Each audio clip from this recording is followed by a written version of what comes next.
El tema de esta predicación: firmes y adelante, así como el himno. Firmes y adelante. La ruta que Dios le marcó a los israelitas cuando salieron de Egipto, que los llevó a estar frente al Mar Rojo, fue una ruta que Dios estableció de manera soberana. Hace 8 días vimos que Dios calculó. Recordemos de que Dios saca a Israel de Egipto, y cuando salen esos 2 millones, de repente Dios le dice a Moisés: ¿sabes qué? Cambia la ruta, va a ser en esta dirección.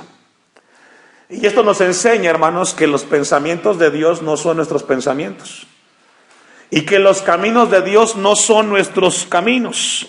Pero tenemos que entender como iglesia que Dios tiene propósitos cuando nos hace cambiar la ruta en esta tierra, hermanos. Para el hombre, para los israelitas, quizás ese lugar fue un callejón sin salida, pero Dios tenía un propósito, y ¿sabe? Era enseñarles lecciones espirituales. Por esa razón cambió la ruta a Dios. Y ¿sabe que esto nos enseña a nosotros algo muy importante? A veces nuestra vida va en una dirección muy cómoda, pero cuando llegamos a Dios, las cosas cambian. Y Dios comienza a movernos en diferente dirección. Y la respuesta a esa pregunta que puede surgir es porque Dios quiere enseñarnos cosas espirituales, como les enseñó a los israelitas. Y Dios quiere que aprendamos algo muy importante, hermanos. Yo anotaba esta frase mientras preparábamos la predicación, y es la siguiente la frase: para poder aprender, tenemos que vivir en momentos de escasez, y nuestra necesidad como hombre es la oportunidad de Dios.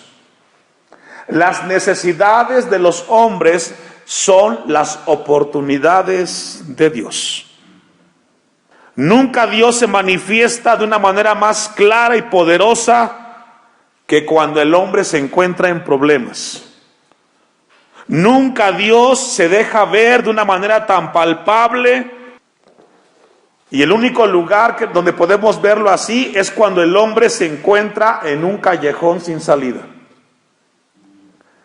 Es ahí donde podemos ver a Dios, cuando no hay ninguna opción humanamente para salir adelante. Cuando nos encontramos contra la espada y la pared, es ahí donde vemos realmente quién es Dios. Esta tarde Dios quiere que aprendamos como iglesia que Él va a obrar de manera soberana para guiarnos en esta tierra, en nuestras vidas. Podemos considerar entonces, hermanos, en el pasaje de Éxodo, que los israelitas tuvieron que vivir su prueba de fe. Y esa prueba de fe la tuvieron que vivir bajo presiones intensas, presiones donde no había salida alguna. Y esas presiones que vivieron los israelitas evidenciaron lo que había realmente en su corazón. Iglesia de Dios, no es sino en los momentos de presión, de los problemas grandes, donde el cristiano revela realmente si es o no hijo de Dios. ¿Cuántas veces hemos visto a un hermano que viene a la iglesia, una hermana que mientras no hay problemas se goza, levanta las manos, pero de repente tiene un problema con los hijos o en la salud, y vemos cómo se descompone la hermana o cómo se descompone el hermano? A veces gritan, maldicen, y uno dice: ¿cómo es posible si la hermana se veía bien en la iglesia? Pero es en las presiones, en las dificultades, donde sale a relucir realmente quién somos. Y no podemos engañar a nadie.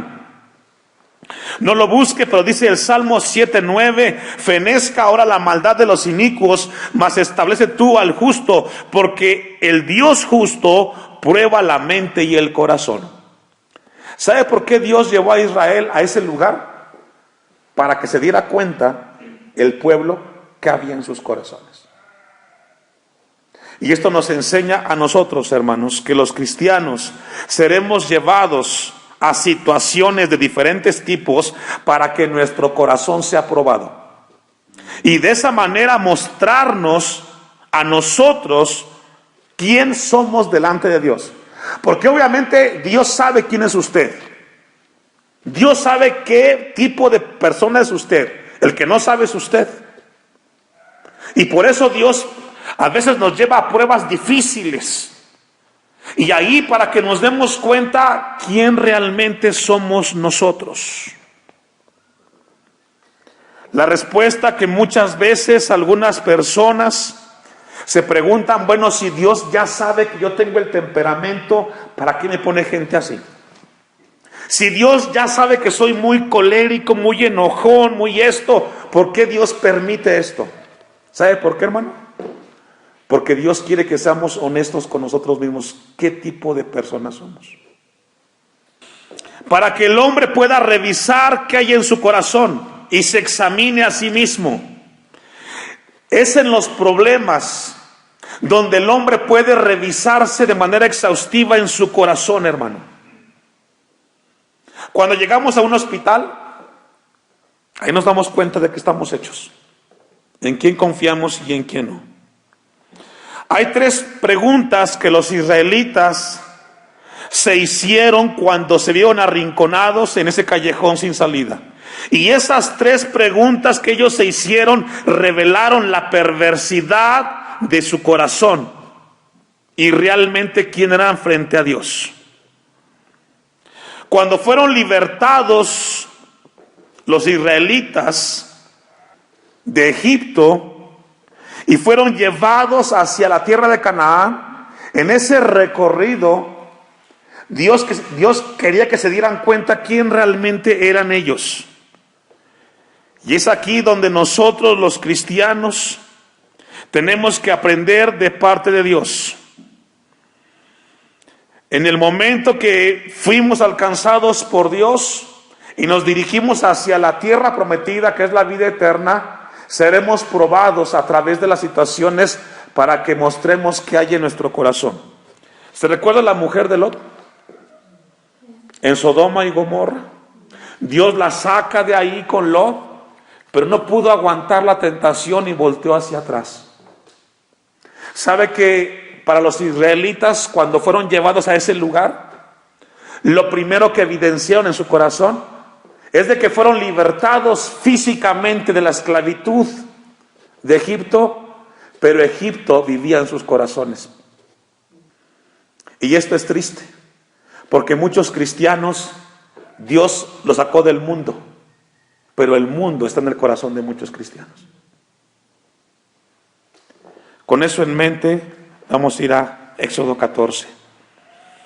Antes de que lo leamos, hay cristianos que están viviendo la vida cristiana y están siendo llevados por Dios hacia la vida eterna, pero sus corazones están muy arraigados aquí en el mundo, hermanos. Dice Éxodo 14:11, y vamos a ver la primera pregunta que hicieron los israelitas. Y dijeron a Moisés: ¿no había sepulcros en Egipto que nos ha sacado para que muramos en el desierto? Esa es la primera pregunta. Revela esta pregunta que los israelitas en ese momento donde no había escapatoria en la presión, recordemos que estaba enfrente del mar, no podían tragarse el mar, ¿verdad? Tampoco tenían armas para pelear contra los egipcios. No había opción. La única salida para ellos, ¿cuál era, hermanos? Morirse. Humanamente morirse. ¿Qué iban a hacer? ¿Nadar a otro lado del mar? No podían, eran 2 millones de gente. ¿Pelear hacia atrás? No. No podían volar. No tenían opción ellos físicamente. Pero ellos revelaron lo que había en su corazón.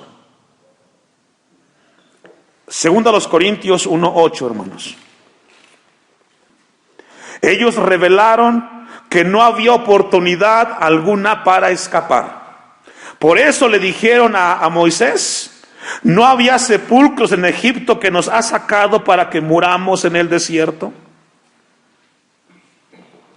Le dijeron a Moisés que no había un lugar mejor en Egipto.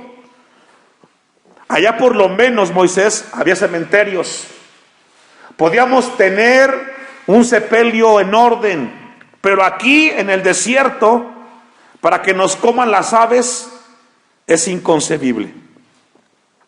Segunda a los Corintios 1:8. Y aquí encontramos al apóstol Pablo en un momento similar al de los israelitas. Este episodio también lo narra Hechos 17, donde se encuentra Pablo en un momento a punto de naufragar. Y dice, segunda a los Corintios 1:8, porque hermanos, no queremos que ignoréis acerca de nuestra tribulación que nos sobrevino en Asia, pues fuimos abrumados sobremanera más allá de nuestras fuerzas, de tal modo que aún perdimos la esperanza. ¿Qué, hermanos? Imagínense esa escena, un problema en la vida del apóstol Pablo, en la cual estuvo a punto de morir. Y Pablo dijo, estuvimos a punto de morir. 9, pero tuvimos en nosotros mismos sentencia de muerte, para que no confiásemos en nosotros mismos. ¿Me ayuda a leer? Y sabe que a diferencia de los israelitas, el apóstol Pablo dijo, estuve a punto de morir, pero en ese momento que estaba a punto de morir, aprendí a no depender del hombre, sino depender de Dios. ¿Sabe qué tenía que hacer Israel en ese momento cuando estaba frente al mar y atrás los egipcios? ¿Sabe qué era, hermanos? Orar, arrodillarse, doblar las rodillas y pedirle a Dios un milagro. ¿Sabe qué es lo que usted necesita cuando tenga un problema? No gritar, ni correr. ¿Sabe qué es? Orar.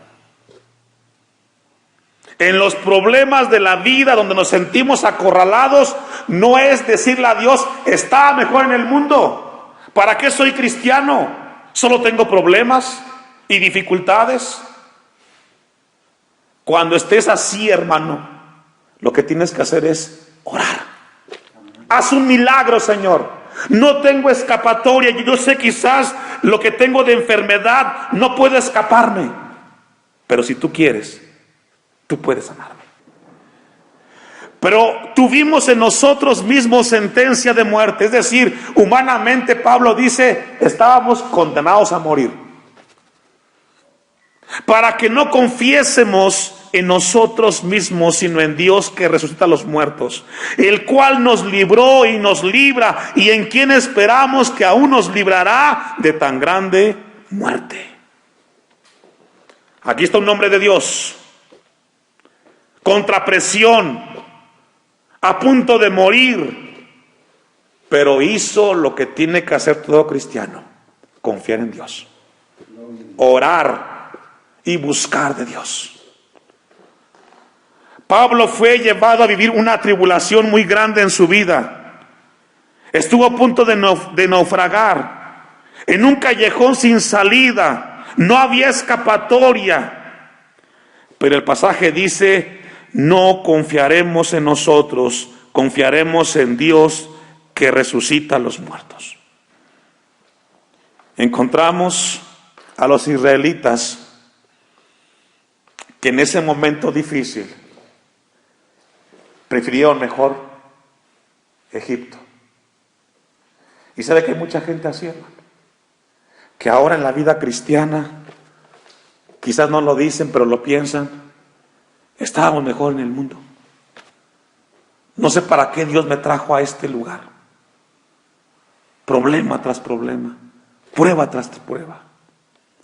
Y eso es lo que muestra lo que hay en tu corazón. La segunda pregunta también está en el versículo 11 de Éxodo 14. ¿Por qué has hecho así con nosotros, que nos has sacado de Egipto? Es increíble lo que podemos leer en este pasaje del versículo 11. ¿Por qué nos sacaste de Egipto? ¿Cuál fue la razón por la cual nos sacaste de Egipto? Es como que hoy pudiera decir un cristiano: para esto Dios me trajo al cristianismo, para sufrir, para tener problemas, para vivir con escasez. Y tal pareciera que muchos cristianos en las iglesias no saben por qué Dios los llamó. Yo le pregunto a usted, como iglesia, ¿sabe por qué Dios lo llamó? ¿Sabe por qué usted es parte ahora del cuerpo de Cristo?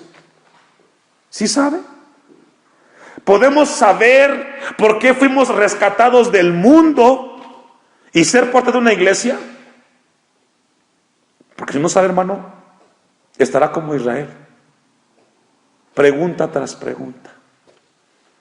Efesios 1:16. Vamos a ver por qué Dios nos llamó del mundo y por qué ahora somos cristianos. Hay muchos en las iglesias que no saben para qué Dios los llamó en Cristo Jesús y la razón por la cual son salvos. No ceso, Efesios 1:16, no ceso de dar gracias por vosotros, haciendo memoria de vosotros en mis oraciones, dice Pablo, para que el Dios de nuestro Señor Jesucristo, el Padre de gloria, os dé espíritu de sabiduría y de revelación en el conocimiento de Él, alumbrando los ojos de vuestro entendimiento. ¿Sabe que Dios quiere que nos quitemos aquello que no nos deja ver muchas veces la realidad espiritual? ¿Sabe, hermanos, que Dios nos salvó a nosotros en este tiempo para que caminemos por fe y no por vista? Esa es la razón por la cual Dios nos llamó, para caminar por fe. Si fuera por vista la vida cristiana, cualquiera caminaría. Pero los hijos de Dios fuimos llamados para vivir por fe, confiando en cada momento en las promesas de Dios. ¿Sabía Moisés que ese mar se iba a abrir, hermano? No lo sabía. ¿Sabía Israel que el mar se partiría en dos? No lo sabía. Hasta que estaba el problema, Dios se levantó y les mostró que Él hace las cosas de una manera maravillosa. Versículo 18, seguimos leyendo, de Efesios 1. Para que sepáis cuál es la esperanza a que Él os ha llamado y cuáles las riquezas de la gloria de su herencia. Pablo oró a Dios para que los efesios cristianos fueran abiertos sus ojos y se dieran cuenta que la vida cristiana se vive confiando en Dios y no en el hombre. Para eso fuimos salvos, para confiar en Dios. Si tú piensas de manera distinta que Dios te trajo a ser parte de una iglesia para darte otras cosas, no está en la Biblia. Dios nos llamó y ahora somos cristianos para confiar en Dios. Porque si vivimos solamente por vista, perderemos el sentido de nuestra vida en esta tierra. Cuando un cristiano conoce y sabe a qué lo llamó Dios, comienza a ver la vida cristiana a través de las riquezas espirituales que no pueden ser en este mundo compradas, hermano. Vamos a regresar a Éxodo capítulo 14, versículo 12, para ver la tercera pregunta. Y aquí viene la tercera pregunta. ¿No es esto lo que hablamos en Egipto diciendo, déjanos servir a los egipcios? Los israelitas compararon una situación que vivían en Egipto con el momento que estaban viviendo frente al Mar Rojo y los egipcios persiguiéndolos. Ellos preferían ser esclavos.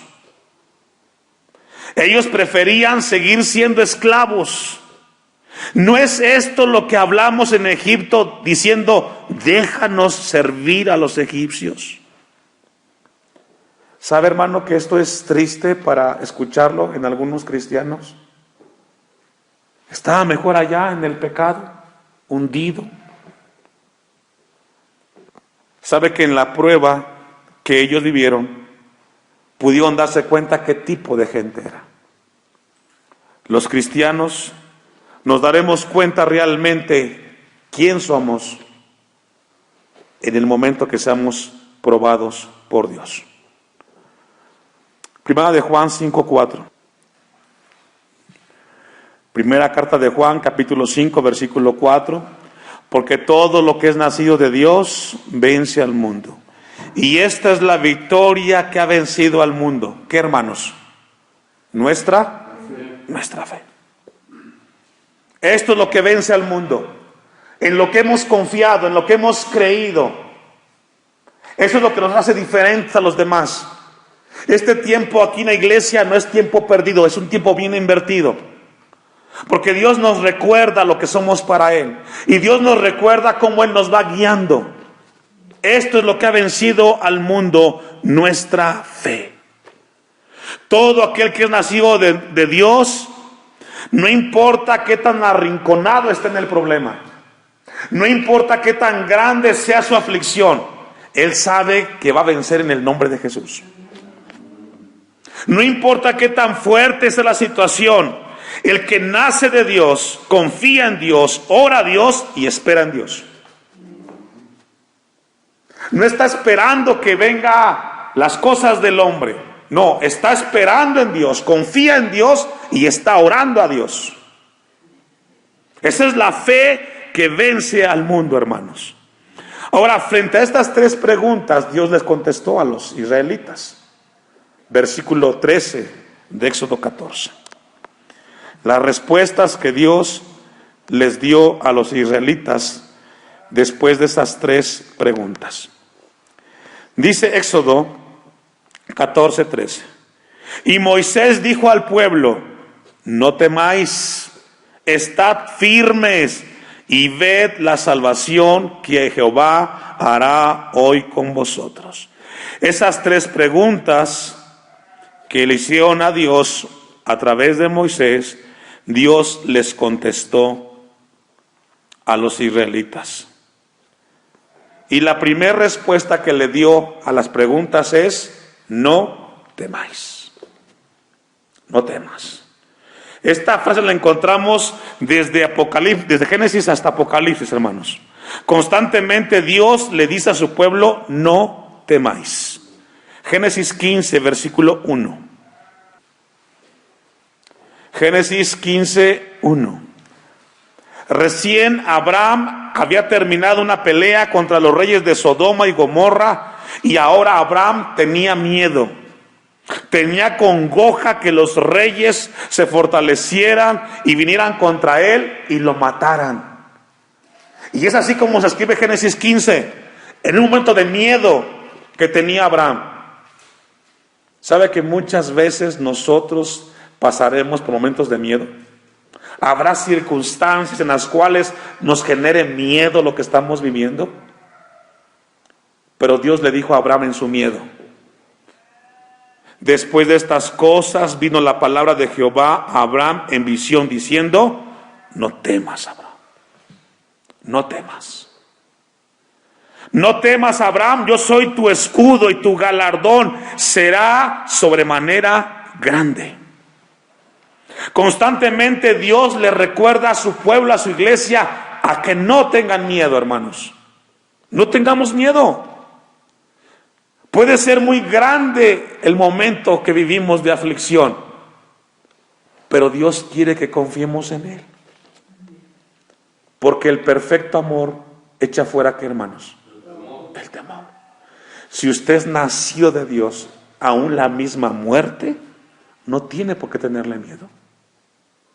Porque el amor de Dios ya vino sobre nosotros y nos ayudó a no confiar en las circunstancias. No lo busque, pero Josué 1:9, mira que te mando que te esfuerces y seas valiente, no temas ni desmayes. Lucas 12:32 dice: no temáis manada pequeña. No temamos, hermanos. ¿Sabe cuánta gente entró de Israel a Egipto, hermanos? De Israel a la tierra prometida. 2. Solamente 2.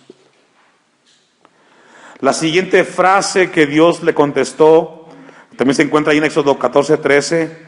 No temáis, estar, ¿qué, hermanos? Firmes. Una vez más encontramos que Dios le dice a su pueblo estar firmes. ¿Sabe que esa palabra estar firmes, hermanos, significa sujetar la carne? Tener dominio propio, no moverte, sino mantenerte en lo que has creído. ¿Cuánta gente hemos visto que en los problemas se movieron? Aquí está el resultado. ¿Por qué la gente no está? Porque no pudieron estar, ¿qué? Firmes. El problema que les vino a su vida, la prueba que les vino a su vida, no pudieron mantenerse firmes en las cosas de Dios. Fueron llevados. El miedo fue más grande. El temor fue más grande. Y Dios quiere que aprendamos a sujetar nuestra carne. A no dejarnos mover por los pensamientos. A no dejarnos mover por la duda y que dejemos de confiar en Dios. Porque Dios tiene control, hermano. Mucha gente ha abandonado las filas del cristianismo porque no pudieron mantener su vida en la roca que es Jesucristo. No solamente ellos, sus familias fueron arrastradas. Jeremías 29:11. El libro del profeta Jeremías 29:11. Constantemente los cristianos vivimos todos los días, desde que nos levantamos, pensamientos los cuales llegan para que dudemos y dejemos de confiar en Dios en la prueba que nos toca vivir. ¿Le ha pasado, hermano? Usted se levanta en la mañana y ve que amaneció, y desde que se levanta a su mente vienen pensamientos tras pensamiento. Ya, ¿para qué sigues adelante? Deja de luchar. No tiene sentido. Y Dios quiere que estemos como firmes. Dice Jeremías 29:11, porque yo sé los pensamientos que tengo acerca de vosotros, dice Jehová, pensamientos de paz y no de mal, para daros el fin que esperáis. Mientras tengamos control de las emociones, hermanos, en las pruebas que vivamos, estaremos firmes. Estaremos firmes. Leemos el pasaje de Éxodo, hermano, pero usted se puede imaginar lo que la gente pensaba en ese momento. Pensaba en morirse. Y cuando estamos así, en un problema tan grande, pensamos que ya de ahí nos salimos, hermano. Pero estemos firmes en las cosas de Dios. La tercera cosa que Dios le dijo a Israel también se encuentra ahí en Éxodo 14:13. No temáis, estad firmes y ved, ¿qué, hermanos? La salvación que Jehová hará hoy con vosotros. Éxodo 14:13. Y ved la salvación que Jehová hará hoy con vosotros. Ningún cristiano podrá ver cómo Dios hace las cosas y cómo puede cambiar lo imposible a menos que tenga fe y espere en Dios. No podrás ver cómo Dios obra a menos que soportes la prueba, tengas fe y esperes en Dios. Si no, nunca podrás ver a Dios en su grandeza. Y fue lo que le pasó a Israel. Dios quiere que aprendamos a dominar y controlar nuestro corazón. ¿Sabe que mucha gente no podrá ver a Dios como está en la Biblia? ¿Sabe por qué? Porque ya no está aquí. Ya no están. Y solamente usted si se mantiene firme en las cosas de Dios, hasta el final de sus días, podrá ver cómo Dios lo cuidó y lo guardó. Hasta el final. Si queremos ver a Dios obrando en nuestras vidas, esperemos en Él. Oremos a Dios y confiemos en Él. Concluimos, 2 Corintios 4:18. 2 Corintios 4:18. ¿Qué es lo que inquieta nuestro corazón mientras vivimos en esta tierra, hermanos? ¿Qué es lo que nos quita la estabilidad? ¿Sabe qué es? La duda. La duda de saber si realmente lo de Dios es o no es. Dice este pasaje, 2 Corintios 4:18, no mirando nosotros las cosas que se ven. ¿Qué se ven? Los problemas. Que no alcanza el dinero, que llueve mucho, que es mucho tiempo invertido en el templo. ¿Qué es lo que se ve? No mirando nosotros las cosas que se ven, sino las que no se ven. ¿Qué no se ven? Que Dios es poderoso, que somos más que vencedores, que ni la muerte ni la vida podrá apartarnos del amor de Dios, que ni lo alto ni lo profundo, ni ninguna cosa creada nos podrá separar del amor de Dios. Sino las que no se ven, pues las cosas que se ven son, ¿qué, hermanos? Temporales. Todo lo que está aquí, que podemos ver, es de aquí de la tierra. Pero Dios quiere que veamos más allá, como dice el canto, por encima del sol. Tenemos esperanza. No estoy viendo aquí el frente, estoy viendo al otro lado, donde yo sé que mi vida tiene seguridad en Cristo Jesús. Y que mis hijos y mi familia, si yo no estoy, seguros estarán en las manos de Dios. Nunca dudemos, iglesia de Dios, que la prueba que lleguemos a vivir, por muy grande que sea, Dios puede hacer lo imposible, pero quiere que nos mantengamos firmes y adelante.